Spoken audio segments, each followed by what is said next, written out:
10 septembre 2025. Une date qui commence à murmurer dans les rues. Les Gilets jaunes, ce soulèvement spontané de 2018, pourrait-il revenir?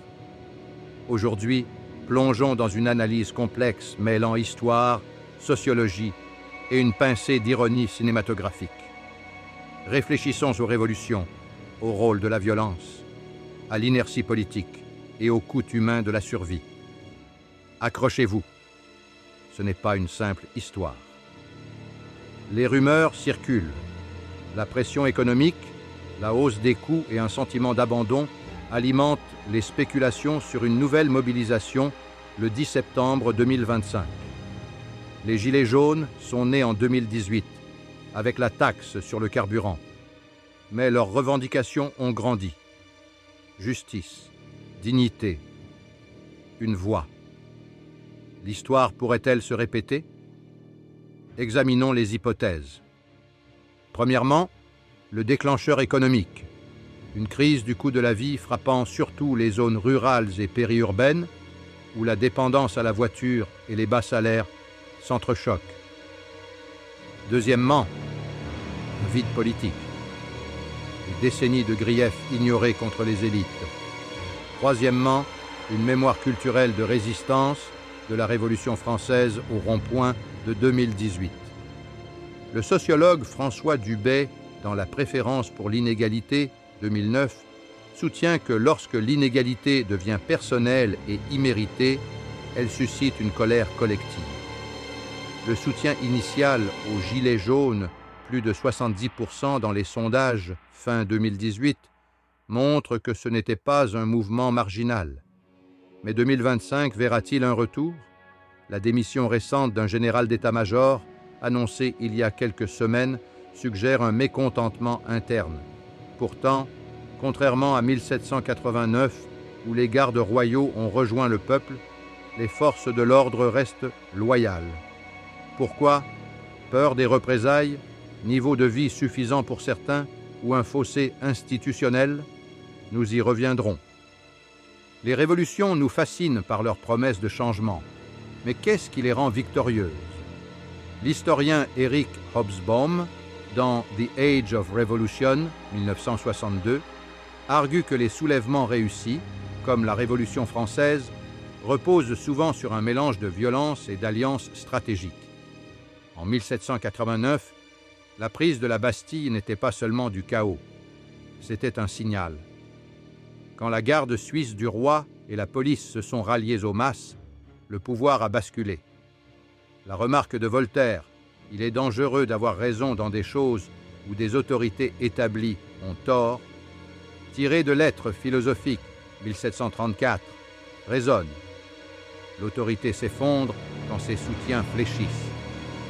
Comparez cela au premier acte des Gilets jaunes en 2018. Malgré 166 000 manifestants le 24 novembre et des affrontements violents sur les Champs-Élysées, la police est restée ferme. Aucun ralliement. Sophie Vanish, dans La longue patience du peuple, 2008, note que la répression moderne, LBD, arrestation, diffère des défections du XVIIIe siècle. En 2025, avec la démission d'un général, pourrait-on voir un changement? Peu probable, vu la professionnalisation des forces actuelles formées pour privilégier l'ordre à l'empathie. Mais une révolution peut-elle réussir sans violence? La résistance non violente de Gandhi en Inde, décrite dans The Story of My Experiments with Truth, 1927, prouve que oui, quand l'autorité morale ébranle l'oppresseur. Mais l'histoire française, jacquerie, la Commune, penchante vers le sang. La retenue des Gilets jaunes en 2019, après les premières émeutes, a perdu l'attention médiatique, suggérant que la non-violence peine à maintenir l'élan ici. La politique semble figée, non? Les Gilets jaunes ont réclamé un référendum d'initiative citoyenne, écho de Rousseau dans Du contrat social, 1762, où la souveraineté appartient au peuple. Pourtant, la structure verticale d'Emmanuel Macron, critiquée par l'historien Jean Garrigue dans Les présidentielles, 2017, à résister. Pourquoi ? Le pouvoir se protège. Alexis de Tocqueville, dans l'Ancien Régime et la Révolution, 1856, observait que la rigidité de la France pré-1789 a alimenté la révolte. Ça ne vous rappelle rien ? En 2025, avec les coûts de la vie qui explosent et les services qui s'effritent, l'inertie politique reflète cela. La démission du général pourrait signaler un dissentiment, mais sans défection massive de la police ou de l'armée, comme en 1789, c'est une voie solitaire. Peur de perdre des privilèges, représailles ou simplement une déconnexion avec le peuple maintiennent le système intact. L'absence de leadership chez les Gilets jaunes, relevée par Béatrice Gibelin dans Les Gilets jaunes et La République 2019, les a rendus vulnérables à l'absorption, pas à l'évolution. Parlons des polices et armées. En 1789, les forces royales ont rejoint les révolutionnaires, un tournant.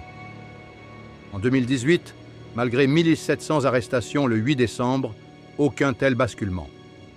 En 2025, avec la démission d'un général, peut-être par lassitude ou désaccord, pourquoi ne se rallie-t-il pas ? Des raisons pratiques abondent. Un salaire décent pour certains, la crainte d'un conseil de guerre ou une foi dans l'ordre plutôt que le chaos. Laurent Mucchielli, dans Les violences urbaines, 2005, souligne que la police moderne est isolée des souffrances publiques, contrairement aux gardes royaux vivant parmi le peuple. Les cris des gilets jaunes de « Suicidez-vous » aux officiers en 2019, rapportés par Le Monde, révèlent un gouffre. Un robot comme Robocop, oui, ce film culte de 1987 s'en moque. Dans un monde débridé, Robocop commence en servant une corporation mais finit par rejoindre les opprimés. Ironie, même une machine pourrait surpasser l'empathie actuelle. Mais la réalité, pas de bascule ici, juste une loyauté humaine à l'État. Voici où ça devient personnel. La plus grande absurdité, les taxes sur la nourriture. Médicalement, nous avons besoin de 1200 à 1500 calories par jour, environ 3 repas. Pourtant, en France, les données 2025 de l'INSEE révèlent 8,7 millions de personnes en insécurité alimentaire, souvent réduites à un seul repas avec des carences à la clé. Taxer le pain ou l'eau, essentiels à la vie, revient à taxer l'air. Est-ce négligence volontaire ? Pas de la méchanceté, mais de l'apathie. La philosophe Hannah Arendt, dans Conditions de l'homme moderne, 1958, avertit que réduire la vie à la survie érode l'humanité. Les émeutes de pain de 1789 n'étaient pas seulement de la faim, c'était un cri pour la dignité. Aujourd'hui, une taxe sur la nourriture suggère que nous ne valons que comme rouage, pas comme âme. Cela pourrait-il déclencher un retour en 2025 ? C'est un droit de base. Manger ne devrait pas être un luxe. Enfin, rêvons un peu. Imaginez Coluche, oui, le comique candidat de 1981, avec son humour cinglant et son regard d'outsider. Dans le dossier Coluche, 1986, sa plateforme se moquait des élites, promettant de faire rire tout en réparant. Aurait-il transformé, non pas le monde, mais l'âme de notre système ? Pas une révolution, mais une rehumanisation, moins de soumission, plus de vie. Sa réplique, « Les riches s'enrichissent, les pauvres font des enfants », tirée de ses spectacles, frappe fort. Une figure comme lui aurait pu unir les gilets jaunes, transformant les ronds-points en scène d'espoir. En 2025, avec les taxes sur la nourriture et le désespoir, une voix atypique pourrait rappeler « Nous sommes plus que des contribuables, nous sommes humains ». Les gilets jaunes reviendront-ils le 10 septembre 2025 ? Peut-être. Sans violence ? Difficile. Avec un ralliement des forces ? Peu probable. Mais avec une voix comme Coluche, aurions-nous une chance de vivre, non pas soumis, mais dignes ? Réfléchissons. Abonnez-vous pour plus d'analyses et dites-nous, que changeriez-vous ?